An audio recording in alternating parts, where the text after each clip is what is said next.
नमस्कार दोस्तों, स्वागत है आपका हमारे channel target for IAS and MPPSC with के। आज है 25 फरवरी 2021 और हम लोग डिस्कस करेंगे आज का मध्य प्रदेश का करंट अफेयर। दोस्तों, आज का यह करंट अफेयर काफ़ी अधिक इंपॉर्टेंट होने वाला है, क्योंकि आज के इस करंट अफेयर में हम सबसे पहले डिस्कस करेंगे कि सांची जो विश्वविद्यालय है इसकी कुलपति किसे नियुक्त किया गया है। इसके साथ ही साथ हम डिस्कस करेंगे कि मध्य प्रदेश के किस शहर में खिलौना क्लस्टर, साथ ही साथ दवा क्लस्टर और फर्नीचर क्लस्टर की स्थापना की जाएगी। और भी अन्य इंपॉर्टेंट करंट अफेयर के जो भी इंपॉर्टेंट करंट अफेयर्स हैं, जैसे कि राष्ट्रीय अनुसूचित जनजाति आयोग है उसका अध्यक्ष नियुक्त किया गया है, तो किसे नियुक्त किया गया है, मध्य प्रदेश के वह किस शहर से संबंधित हैं। तो काफी अधिक इंपॉर्टेंट यह सेशन होने वाला है और हर एक क्वेश्चन आज के इस करंट अफेयर का अत्यधिक इंपॉर्टेंट है किसी भी एग्जाम के हिसाब से, मध्य प्रदेश के किसी भी एग्जाम के हिसाब से।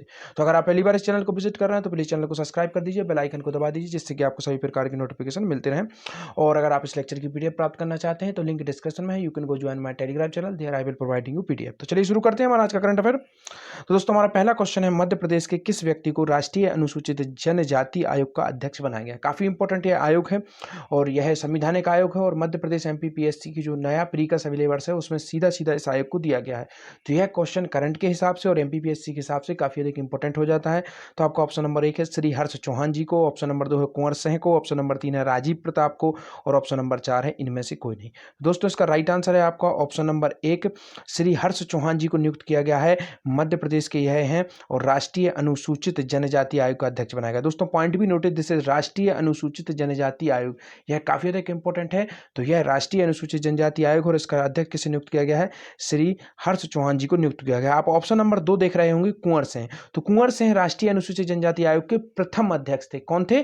प्रथम अध्यक्ष इसके कुंवर सिंह थे और वर्तमान अभी किसे चुना गया है, श्री हर्ष चौहान जी को चुना गया है, जो कि मध्य प्रदेश से संबंधित है। अब हम देखेंगे कि श्री हर्ष चौहान मध्य प्रदेश के किस शहर से संबंधित है। जैसा कि हमने शुरुआत में देखा कि उन्हें राष्ट्रीय अनुसूचित जनजाति आयोग का अध्यक्ष बनाया गया है, प्रथम अध्यक्ष कुंवर सिंह थे और वर्तमान किसे चुना गया है, हर्ष चौहान जी को चुना गया है। तो यह मध्य प्रदेश के किस शहर से संबंधित है, काफी अधिक इंपॉर्टेंट यह क्वेश्चन हो जाता है। तो आपका ऑप्शन नंबर 1 है इंदौर, ऑप्शन नंबर 2 है भोपाल, ऑप्शन नंबर 3 है रतलाम और ऑप्शन नंबर 4 है भिंड।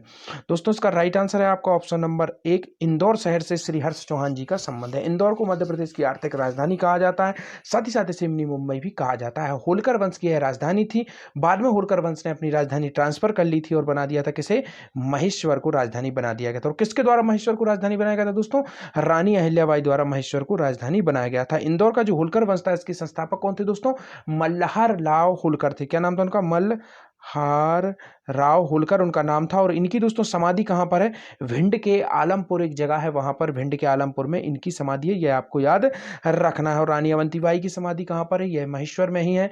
रानी अवंतीबाई द्वारा भारतवर्ष में काफी बड़े बड़े कार्य किए गए थे, स्पेशली धार्मिक कार्य किए गए थे, जैसे कि जो आपका काशी विश्वनाथ का मंदिर है वह इनके द्वारा बनाया गया था। कलकत्ता से आपके जो वाराणसी तक की सड़क भी इनके द्वारा बनाई गई थी। और जो गया का विष्णुपद मंदिर है, काफी इंपॉर्टेंट है क्वेश्चन है दोस्तों, विष्णुपद मंदिर गया का किसके द्वारा बनाया गया था, तो रानी अहिल्याबाई द्वारा ही यह बनाया गया था। और महेश्वर को राजधानी भी इनके द्वारा बनाया गया था, राजमाता अहिल्याबाई द्वारा।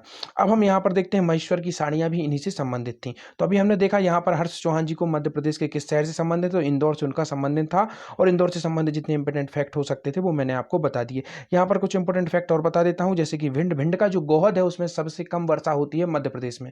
भिंड जो लिंगानुपात है दोस्तों, सेक्स रेशियो जिसे कहा जाता है, लिंगानुपात बोला जाता है, उसमें सबसे कम है भिंड। और साथ ही साथ जो शिशु लिंगानुपात होता है, जो शिशु लिंगानुपात होता है उसमें सबसे ग्रामीण शिशु लिंगानुपात में सबसे कम ग्रामीण शिशु लिंगानुपात भी भिंड में है। और नॉर्मल जो नॉर्मल लिंगानुपात है वह भी सबसे कम कहां पर है दोस्तों, भिंड में है। और यहां पर आपको बता देता हूं, लिंगानुपात में सबसे कम लिंगानुपात अगर किसी संभाग का है दोस्तों, तो वह किसका है दोस्तों, तो वह है आपका, इंपॉर्टेंट क्वेश्चन है, यह याद रख लीजिए आप, उसका आंसर है चंबल संभाग। चंबल संभाग के अंतर्गत यही जिले आते हैं, भिंड, मुरैना और श्योपुर। तो चंबल संभाग का भी सबसे कम जो सेक्स रेशियो है वह है। चलिए आइए देखते हैं क्या है इंपॉर्टेंट फैक्ट इससे संबंधित। तो श्री हर्ष चौहान जी को राष्ट्रीय अनुसूचित जनजाति आयोग का अध्यक्ष बनाया गया है। इनका संबंध मध्य प्रदेश के इंदौर जिले से है दोस्तों।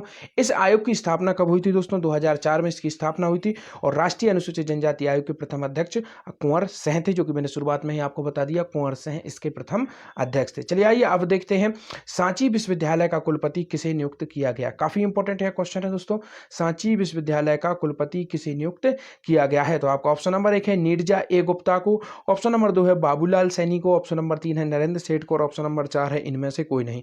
दोस्तों, इसका राइट आंसर है आपका ऑप्शन नंबर 1, नीरजा ए गुप्ता को सांची विश्वविद्यालय का कुलपति नियुक्त किया गया। काफ़ी इंपॉर्टेंट है ये।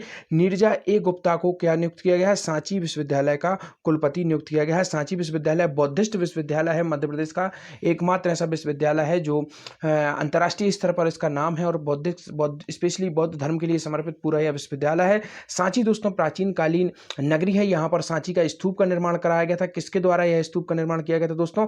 अशोक के द्वारा इस स्तूप का निर्माण किया गया था दोस्तों। कब किया गया था? तीसरी शताब्दी ईसा पूर्व में दोस्तों, तीसरी शताब्दी ईसा पूर्व में इसका निर्माण किया गया था। काफी इंपॉर्टेंट है ये सांची का अभिलेख। और सांची की जो चार दीवारी का निर्माण किसके साथ द्वारा किया गया था दोस्तों? शुंग वंश द्वारा चांदी की सांची है उसकी चार दीवारी का निर्माण किया गया था। और सांची के जो दक्षिणी तोरण द्वार है उस पर किस राजा का लेख मिलता है? तो उस पर दोस्तों मिलता है गौतमी पुत्र सतकर्णी जो है सातवाहन वंश के राजा हैं, उनका लेख यहाँ पर मिलता है। और सांची लगभग हर वंश से मध्य प्रदेश में जिन वंशों ने शासन किया उनसे संबंधित रहा है और स्पेशली मौर्य वंश से काफी अधिक है संबंधित रहा है सांची। और सांची के पास विदिशा है दोस्तों।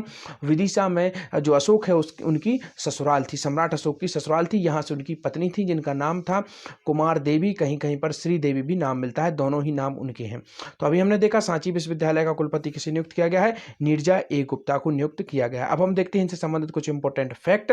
सांची विश्वविद्यालय की कुलपति बनी डॉक्टर नीरजा ए गुप्ता। मध्य प्रदेश की राज्यपाल श्रीमती आनंदीबेन पटेल ने डॉक्टर नीरजा ए गुप्ता को सांची बौद्ध भारतीय ज्ञान अध्ययन विश्वविद्यालय का कुलपति नियुक्त किया है। तो किसके द्वारा किया गया? आनंदीबेन पटेल के द्वारा। राज्यपाल ही कुलाधिपति होते हैं जितने भी विश्वविद्यालय होते हैं, उन्हीं के द्वारा कुलपति को नियुक्त किया जाता है। राजभवन से जारी आदेश में उनकी नियुक्ति पदभार ग्रहण करने से 4 वर्ष और 70 वर्ष की आयु तक की है। और वे वर्तमान में गुजरात अहमदाबाद के खानपुर स्थित भारतीय विद्या भवन के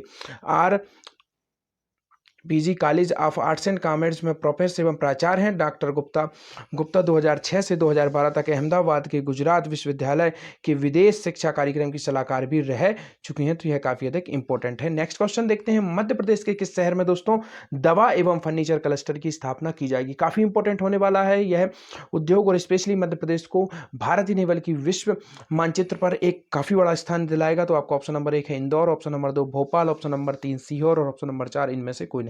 दोस्तों इसका राइट आंसर है आपका ऑप्शन नंबर 1 इंदौर में। मध्य प्रदेश के इंदौर शहर में दवा साथ ही साथ फर्नीचर जो क्लस्टर है उसकी स्थापना की जाएगी, जो कि काफी अधिक इंपॉर्टेंट है। भोपाल से संबंधित एक और इंपॉर्टेंट फैक्ट है दोस्तों, आइसर ट्रक की जो फैक्ट्री थी वह कहां पर शुरू की गई थी? भोपाल में की गई थी, मैंने आपको बताया था।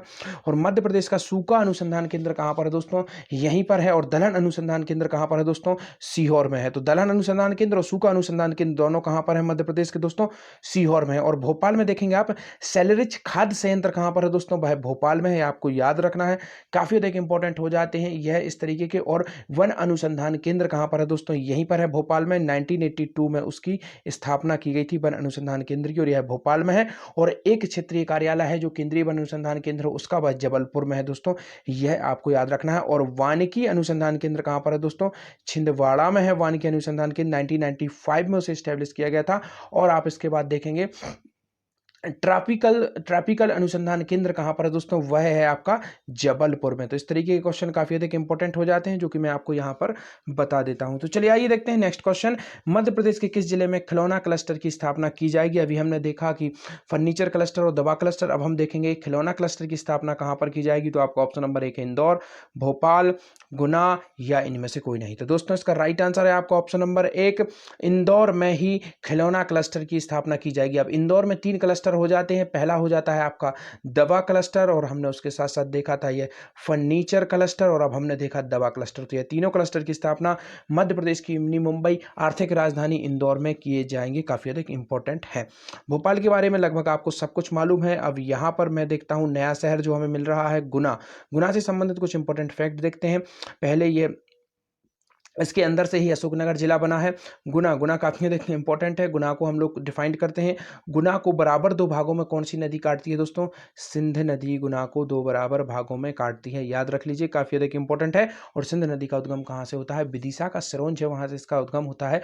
और यह नदी आपकी यमुना में जाकर मिल जाती है, तो काफी अधिक इंपॉर्टेंट हो जाती है यह सिंध नदी। तो चलिए आइए देखते हैं क्या है पूरी न्यूज। इंदौर शहर के पास देवपालपुर एक जगह है, हथौंद के बीच टाई क्लस्टर का निर्माण किया जाएगा, जिससे लगभग 1000 भूमि चिन्हित की गई है।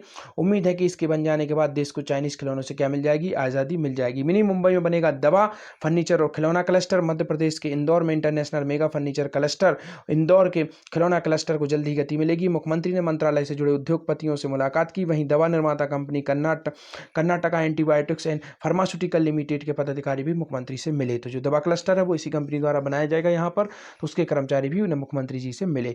दोस्तों आज का आपका क्वेश्चन, तो मध्य प्रदेश में तंबाकू का उत्पादन सर्वाधिक किस जिले में किया जाता है। कल दोस्तों मैंने आप लोगों से क्वेश्चन पूछा था कि धार जो भोज राज थे उनकी नगरी किसे कहा जाता है, राजा भोज की नगरी। दोस्तों उसका राइट आंसर है धार। भोपाल अगर आपको साथ में मिले और धार अगर साथ में मिले तो दोस्तों आपको धार को आंसर लगाना है। यहीं पर सरस्वती माता का मंदिर भी है और धार का काफी अधिक इंपॉर्टेंट है। मोहम्मद बिन तुगलक द्वारा धार के किले का पुनः निर्माण किया गया था और प्रारंभ में धार के किले पर ही महाराजा मुंज थे जो इन्हीं के वंशज थे भोज के, उनके द्वारा एक कालिका देवी मंदिर का भी निर्माण किया गया था। तो काफी इंपॉर्टेंट हो जाता है धार। और धार से ही दोस्तों माही नदी का भी उद्गम कहां से होता है दोस्तों, धार से ही माही नदी का उद्गम होता है। और माही नदी को दोस्तों पृथ्वी की पुत्री कहा जाता है। याद रखिए, इस तरीके के फैक्ट डायरेक्ट उठकर आते हैं पेपर्स में। अगर आप पहली बार इस चैनल को विजिट कर रहे हैं तो प्लीज चैनल को सब्सक्राइब कर लीजिए। दोस्तों वीडियो को आप बिल्कुल भी शेयर नहीं कर रहे हैं, मैं आप लोगों से अगेन रिक्वेस्ट करूंगा अधिक से अधिक वीडियो को शेयर करिए। Thank you so much watching this.